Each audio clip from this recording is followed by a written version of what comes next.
So today I have a pleasure to speak to you, Andrea Abrahams, Managing Director at ICROA, which is a part of IETA. So first of all, 1,000 abbreviations. Can you explain what these words mean? Yeah, you're so right. There's so many acronyms.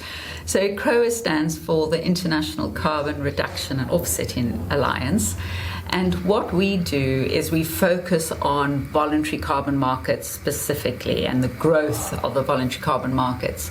And we also run an accreditation program for intermediaries or carbon offsetting service providers. So it's a unique sort of accreditation program.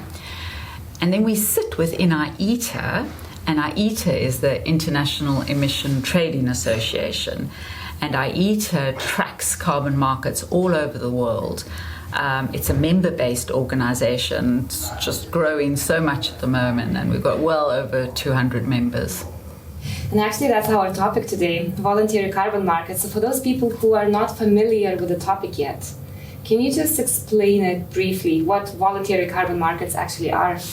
Yeah, sure. I mean, the easiest way I always think about it is the difference in the motivation. So voluntary carbon markets are motivated by voluntary buyers who are choosing to buy carbon credits because they want to go beyond their carbon strategies. For compliance markets, it's really driven by regulations. So you're buying carbon credits because you're part of a regulated compliance scheme. And so you're doing it to make sure that you deliver on your regulatory requirements. So that's the main difference. And the voluntary carbon markets, they grew quite drastically in the last couple of years, 4 times in size. How did the Paris Agreement influence, or did it influence at all this growth? It really did. So Paris saw a big coming together of corporates who really wanted to help the parties move forward to deliver Paris, and feeling that they really had a huge contribution to make, or recognizing that they had a huge contribution to make. And that momentum grew and grew, and we saw it really escalating around the Glasgow COP when we had the UN Race to Zero campaign. An increasing number of companies committing to delivering net zero targets. And there are now well over 5,000 companies committed to net zero. There's cities, there's public higher education institutions, so there's a whole range of sort of sub-state entities that are committed to delivering net zero. And what is the impact of the voluntary carbon markets on our journey towards net zero? Well, why these net zero commitments have impacted on the growth of the voluntary carbon market is because companies see that carbon credits are a very vital tool in your decarbonizing toolkit. So, as is commonly understood now, companies really need to decarbonize at a pace aligned with science. But then you can use carbon credits to offset your emissions beyond those targets. So it's an extra contribution you can make to driving climate change and climate reduction. And that's seen huge growth. In the last year alone, the value of carbon markets has quadrupled, and the traded value is now up to $2 billion. So who are the main players in the voluntary carbon market? Well, first and foremost, the voluntary carbon market is pulled through, the demand is pulled through by buyers. So I'd really start with buyers. They are critical. Without buyers, we have no market. So the buyers, as we were talking earlier, are corporates or companies or non-state actors are the buyers in the voluntary carbon market. But the market, or the supply chain of the voluntary carbon market, really starts with the projects themselves. And carbon offset projects are developed around a methodology, and those methodologies are set by carbon crediting programs or standards. They set the methodologies and the standards that have to be followed by the project developers. We then have auditors who make sure that those projects are correctly implemented and validated and verified. And then you have, of course, the intermediaries and the sellers who get involved in buying the credits and selling them to the end users. And then finally, the registries play a critical role because every single credit has a unique number. It's listed on a registry, and once that credit has been used, it is retired on the registry. And that's a very important part of the way the whole market works. And you already mentioned a little bit at the beginning what the two organizations are doing, or at least what the abbreviations mean. So the role of IETA in terms of carbon trading, carbon pricing, what exactly does the organization do? So what we do on behalf of our members is we track the development of carbon markets all over the world. So we have offices in Canada, in the US, in the UK, Geneva, but we track markets all over. And what we're trying to do is really promote effective and efficient carbon markets, both regulated and voluntary carbon markets. And we do that through a range of working groups where members participate, pool their knowledge, and discuss viewpoints. We do it by participating in a range of consultations and advocate for certain positions. And we also do it by hosting a large number of events throughout the year where we bring the carbon market together to talk about the issues of the day. You already mentioned the carbon pricing as one of the topics, and actually that's one of the principles as well of IETA, one of the main core topics for the organization. So how would you evaluate now the pricing of the carbon? Well, the pricing, of course, is very different if you're in a regulated scheme or if you're in a voluntary scheme. So in a regulated scheme, that price is driven by the demand and supply, like in the European Emission Trading Scheme, for example. But in the voluntary carbon market, there's a lot of different drivers of price. Price is really dictated firstly by the cost of the underlying abatement activity. Mm-hmm. So what is the cost of producing that emission reduction or emission removal? And then the additional costs that come in are related to what we broadly call co-benefits. So it's the implementing of biodiversity activities at the project site, or impacting of improving livelihoods, job creation, skills development. Those aspects all add cost to the project. So those are the sort of things that drive price. And then, of course, demand aspect. Some people may prefer one type of project to another type of project, and that can also push the pricing up. Another priority for IETA is developing the voluntary carbon market and accelerating it. What needs to be done for this market to continue growing or even grow faster? It's a wonderful question, because there's a lot of discussion going on in the voluntary carbon market at the moment about how we improve it. And really the underlying reason for why we want to improve it is because we really want to scale it. And there are some concerns about quality. Some of those I think are perceptions, some of them are real.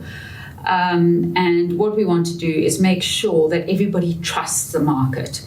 So you don't want any hesitation. Is this a good thing to do? Is it a bad thing to do? Is it a good credit? Maybe it not be. You don't want any hesitation, because if there's hesitation, then people are reluctant to invest. So what you're trying to do in the market is build trust so that you can really scale the investment, take finance into parts of the world where it's desperately needed, like the global south.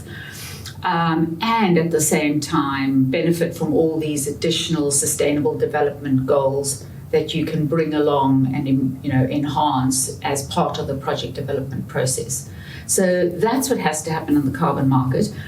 And there are initiatives underway doing exactly that. I think before I mention them, it's worth saying that there's a lot of existing initiatives which build assurance and rigor and due diligence. But what we're doing now is looking at how do we improve beyond that. So the Integrity Council for the voluntary carbon market is building a threshold standard. And what that'll do is really say that any carbon credit that you buy, which has got a core carbon principles label to it, meets a certain threshold. And that's what they're trying to do. So that label will really be an indicator of quality. I mean, you don't need to really, look under the bonnet to look for any further to understand that project. And would that solve this, let's say, global standard or European standard, would that solve the problem of greenwashing? There's a term that is now circulating quite a lot in terms of voluntary carbon markets. Again, great question, because what we've been talking about is the quality on the supply side, but that's only one side of the equation. The other side of the equation is, what does integrity look like and quality look like on the demand side? And on the demand side, we think very much about the use of carbon credits within a net zero strategy. So there's a bit more work to do. We need alignment on what the definition for net zero is. We then need agreement on the extent to which carbon credits can be used within that strategy. And then finally, we need alignment on the claims that you can make if you're using carbon credits within your strategy. Now, again, there's lots of work underway in all of those initiatives. There's the Voluntary Carbon Market Integrity Initiative, which is looking at claims. The Science-Based Targets Initiative has looked at developing the methodologies for science-based targets. There's the Net Zero Guiding Principles Initiative. So there are a lot of initiatives, and they're all really working incredibly hard to try and address these questions so that we can scale. But it sounds like an extremely complicated topic because there are so many parties involved. Is there someone who's supposed or should have an upper hand? Is it the governments who should be involved in kind of setting those standards or regulations? So if the government get involved and set the standards, then you move in towards a regulated scheme. And one of the benefits of being a voluntary carbon market program and being self-regulated is the ability to move very quickly, to move across countries, across jurisdiction, for markets to finance these initiatives, private equity funders to come in, corporates to come in, fund initiatives, and for that finance to very efficiently cross into different countries where it's really needed. So there's real advantage in looking after that, but we do need to simplify it. And at the moment, it's a bit complicated, but the complexity is all working towards trying to simplify it. So if all these initiatives work, we will end up with a more simplified and easy to understand solution. And IETA very recently has established a new task force on digital climate assets, integrity of digital climate assets. Can you tell a little bit about that? Is this task force looking this direction for voluntary carbon markets? So our digital task force is looking at all the developments around digital, which includes the use of blockchain, it includes tokenization of carbon credits, it includes MRV programs. And there's a huge wealth of what can be done there, you know, how you use satellites to monitor projects, how you use LiDAR technology. So there's a huge amount that can be done. And the reason the task force was set up was really to respond to very rapidly developing situation on the market where a lot of new players were coming in, and there were concerns about the motivation, the business model, whether we knew who was sitting within these companies. So the whole know your customer types of due diligence processes were more difficult to do. So initially, standard setting programs like Vera put a stop on some of the activity, especially with the tokenization, in order to really take a step back, think about what the right model is, think about the concerns around integrity, and then reset. So those processes are underway at the moment, and the task force within IETA is helping our members to navigate this very fast-moving activity in the market. And now the final question. If you think about voluntary carbon markets in 5 to 10 years of time, how will they look like? So I'm really confident that in 5 to 10 years' time, the voluntary carbon market is going to be a very healthy market. I think it'll live very successfully alongside of Article 6. I think it would have scaled to a point where buyers are confident to participate. And I think it will scale because it has to scale. We've got critical carbon reduction activity to do. We are behind, so we need all the tools in the toolkit. We've got such a gap in delivering our climate goals. We really need every tool, and we desperately need to get finance to where it's most needed. And you've got willing buyers. The corporates are very willing and very motivated to do their fair share. So I think we will overcome some of these developments. We will end up with the right solutions. And I think that will really drive and expand the market. We'll see a lot of new players, and it could be a bit bumpy as the market scales. For example, you need to, scale up standards, the capacity with the carbon crediting programs, the auditing capacity. So there's a lot of capacity building that needs to happen. But I think we'll be in a really good place in 5 years' time. Perfect. That's a very positive outlook. I think a good place to stop. Thank you so much for your time. Pleasure.